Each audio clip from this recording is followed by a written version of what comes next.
Do sétimo ano, tudo bem com vocês? Estamos aí, mais uma semana com os planos de estudos tutorados de Minas Gerais, os PETs. Esse é o PET volume 3, essa semana 5 do sétimo ano do PET de 2021. Não se esqueça de se inscrever no canal, dar like nesse vídeo, curtir, comentar e compartilhar com os colegas de vocês.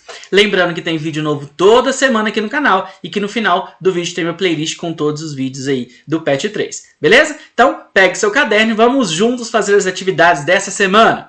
Pessoal, essa semana a gente vai falar sobre a catequização dos colonos. Então, como foi a catequização dos habitantes, né, da América. Um pouco da América Espanhola e principalmente da América Portuguesa. Olha só.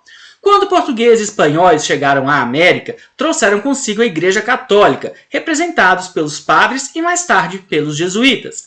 A catequização dos colonos e dos indígenas foi uma maneira de sobrepor a cultura católica ibérica sobre o novo território, demarcando o poder que a religião tem sobre os conquistados. Então, a religião católica vai vir junto com a colonização, então com padres e depois, mais tarde, principalmente com os jesuítas aqui no Brasil, ok? Bom, é importante a gente lembrar, a gente já viu essa matéria no PET passado, que a Europa estava vivendo aí o período da reforma religiosa, então olha só.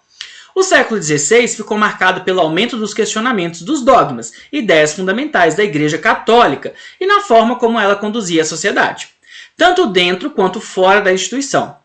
Vários pensadores escreveram e prepararam mudanças profundas, pregaram mudanças profundas, o que gerou uma série de movimentos religiosos que alteraram a postura da Igreja Católica e gerou diversas igrejas cristãs, no que chamamos de reformas protestantes. Lembra, a gente viu sobre as reformas protestantes, A gente viu aí no PET passado, A gente viu aí um pouco do luteranismo, O que o luteranismo pregava? Livre interpretação da Bíblia, salvação pela fé, cultos mais simples, determinou que não houvesse nenhuma imagem dentro das igrejas, Então, a religião de matriz luterana, ela prega tudo isso. A gente viu também sobre o Calvino, o João Calvino foi influenciado pelas ideias de Lutero e completou sua doutrina. Para Calvino, a salvação não depende dos fiéis e sim de Deus, que escolhe as pessoas que deverão ser salvas, doutrina da predestinação. E também a gente viu sobre o anglicanismo. O rei Henrique VIII queria se separar, mas isso não foi permitido pelo Papa, então ele vai criar a Igreja Anglicana.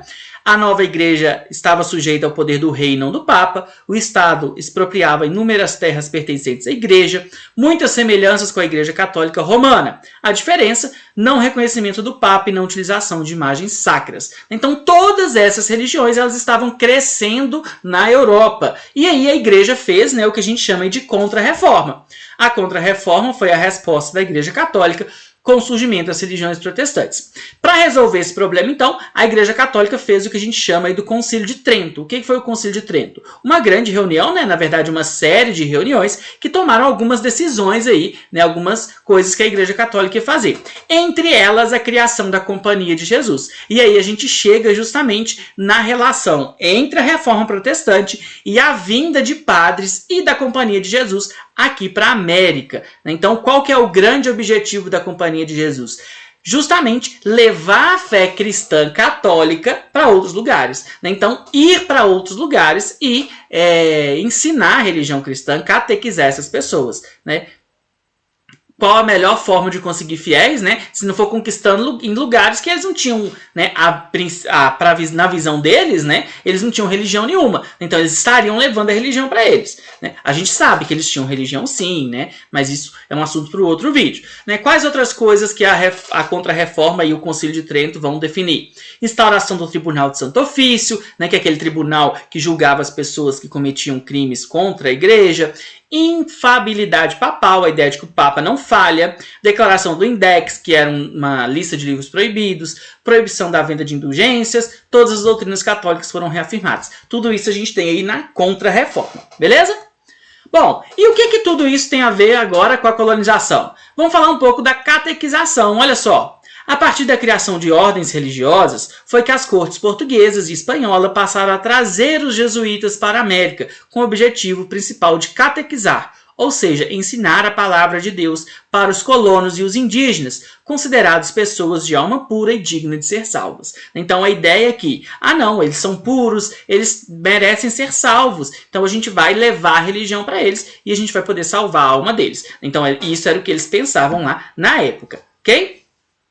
Para realizar os trabalhos na colônia, os europeus capturavam os indígenas e os utilizavam como trabalho escravo.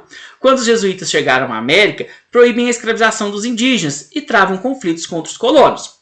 Como saída para a proibição, os europeus intensificaram a busca por mão de obra escravizada na África, o que se reflete em outro problema racial hoje no Brasil. Então a gente vai ter, né, essa escravização dos índios no início da colonização aqui no Brasil. E aí a gente vai ter, né, os jesuítas, né, tentando proibir essa prática, né? Então, essa prática depois vai ser proibida aqui no Brasil e os índios não vão ser mais escravizados, né? Mas eles vão ser recolhidos ao que a gente chama de missões, né, que são as missões jesuíticas. Na América Espanhola, a gente vai ver que vai ter outras formas de exploração do trabalho em troca da catequização. A gente até viu na última aula, né? O que eram as missões jesuíticas? Para facilitar a catequização dos indígenas, os jesuítas criam as missões jesuíticas, povoados administrados por eles e que tinham o objetivo de reunir índios para serem catequizados. Dessa maneira, eles conseguiam impedir que os índios fossem capturados e escravizados. Na região sul do Brasil, por exemplo, foram criadas várias dessas missões, incluindo a cidade de São José das Missões, que abriga hoje as ruínas de uma missão abandonada. Entretanto, no período colonial, a região pertencia aos espanhóis e os jesuítas vieram a mando do rei. Essa questão do pertencente aí, né, à região dos espanhóis, é aquela questão do Tratado de Tordesilhas. Lembra que a gente viu que o Tratado de Tordesilhas dividia lá uma região que era da Espanha, uma que era de Portugal, e que Portugal vai ir muito além desse território, né? Portugal vai conquistar um território bem maior do que propunha aí o Tratado de Tordesilhas. Agora aí vamos às atividades, pessoal. Vamos lá. Na número 1, quando chega a época do amanho da terra e da semeadeira, o padre dá a cada índio 2 ou 3 juntas de boi, para o tamanho da roça. Pois o padre chegou ao índio que lhe parecia ser o mais aplicado, que tinha ele feito dos bois que o padre tinha lhe emprestado. O coitado está com fome, desatrela o zebruno e o abate.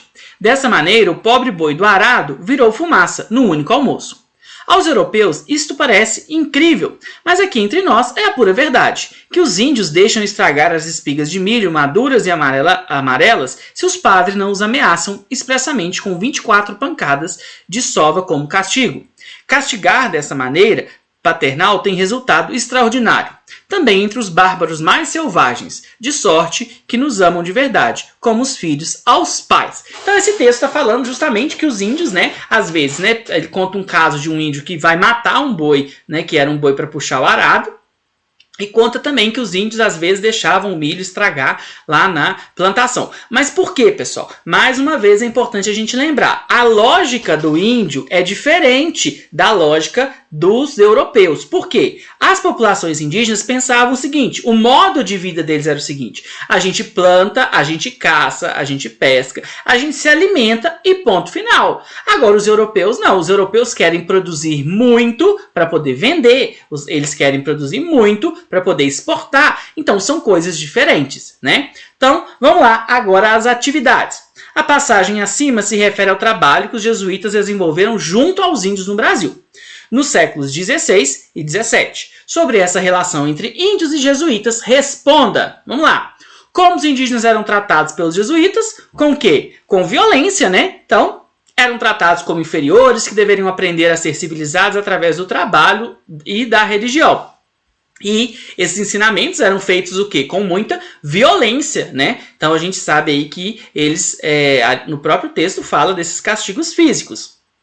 Porque o texto diz que o castigo era feito de maneira paternal, porque os jesuítas diziam agir como os pais educando seus filhos, né? Como se eles estivessem fazendo isso para o bem dos próprios índios. Então essa é a ideia de maneira paternal aí, ok?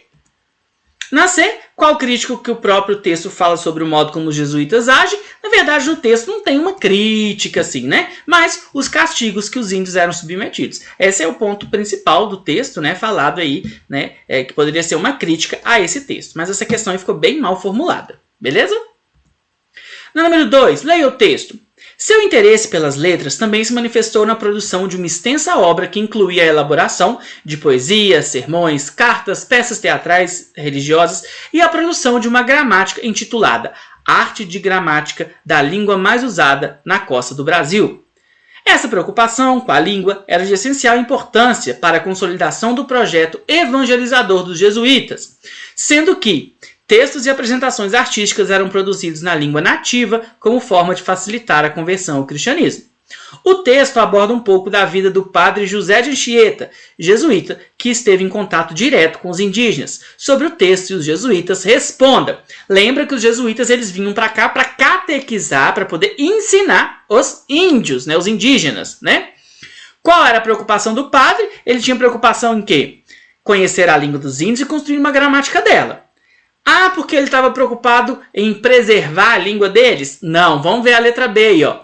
Por que essa preocupação era importante para a relação da igreja com os índios? Ele queria aprender a língua dos índios para fazer o quê? Para poder catequizar eles, né? Então o objetivo era melhorar a comunicação com os povos indígenas para poder catequizar. Então a ideia era aprender a língua dos indígenas para depois ensinar a eles os costumes e a religião dos europeus, né?